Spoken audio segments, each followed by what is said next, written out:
आज हम बात करेंगे लेबनान विल कोलैप्स की सिचुएशन तक कैसे पहुंच गया। वर्ल्ड बैंक का कहना है कि लेबनान ये वर्स्ट सिचुएशन में आ चुका है। लेबनान 80 सेंचुरी से वर्स्ट इकोनॉमी की सिचुएशन पर पहुंच चुका है। यहाँ की करेंसी 99% गिर चुकी है।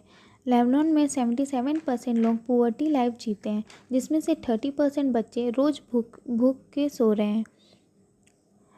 आज लेबनान बहुत बड़ी economic crisis, health crisis, garbage crisis, unemployment जैसे बहुत सारी समस्याओं से जूझ रहा है। पहले हम जानते हैं कि लेबनान है का लेबनान कंट्री सीरिया के बॉर्डर पर है।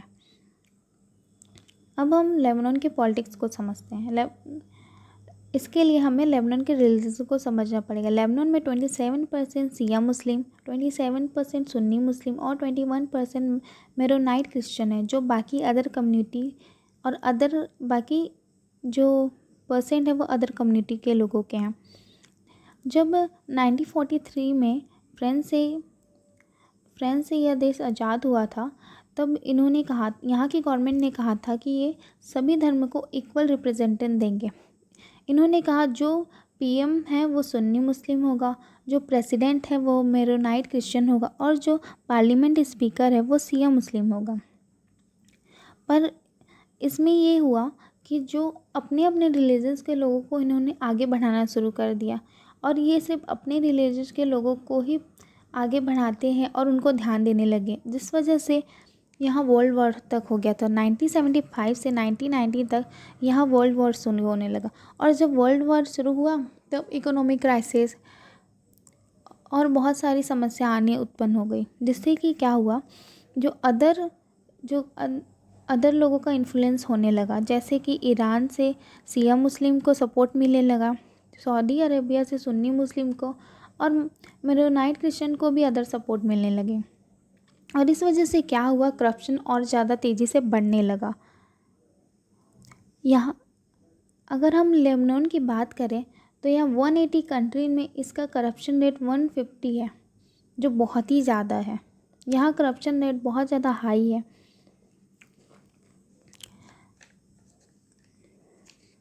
इसके बाद भी क्या हुआ, जब करप्शन रेट बढ़ते गए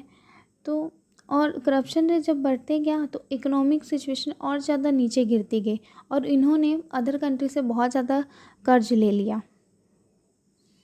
इसके बाद भी यहाँ के पॉलिटिशियन नहीं माने और सिर्फ अपने रिलीजियस की तरफ ध्यान देने लगे।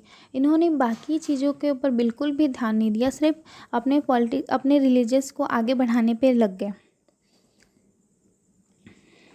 आज अगर हम बात करें लेबनान के अनएम्प्लॉयमेंट रेट की, तो यहाँ यूथ के अनएम्प्लॉयमेंट रेट 37% और ओवरऑल अनएम्प्लॉयमेंट रेट 25% है, और वन थर्ड लोग जो बिलो पॉवर्टी लाइफ जीते हैं। इसके बाद क्या हुआ, इतना ज़्यादा टैक्सेस गवर्नमेंट लगाने लगी। जब इकोनॉमिक क्राइसिस आया, जब करप्शन बढ़ते गया, तो लोग यहाँ एटीएम से पैसे भी नहीं निकाल पाते थे। एटीएम से पैसे निकालना भी मुश्किल हो गया था। लोग मतलब इतने ज़्यादा टैक्सेस लगाने लगे।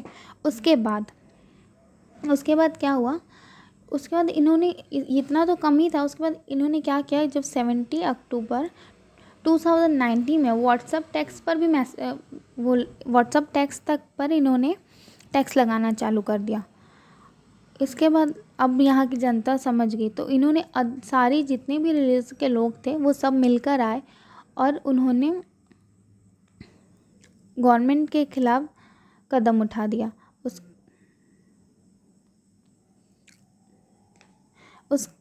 जब सब मिलके गवर्नमेंट के अगेंस्ट हो गए, इसे अक्टूबर रिवॉल्यूशन भी कहा जाता है, जिसके बाद यहाँ के प्राइम मिनिस्टर को रिज़ाइन करना पड़ा। फिर उसके बाद कोविड-19 की सिचुएशन आई, जिसमें और ज़्यादा परेशानियाँ उत्पन्न हो गई।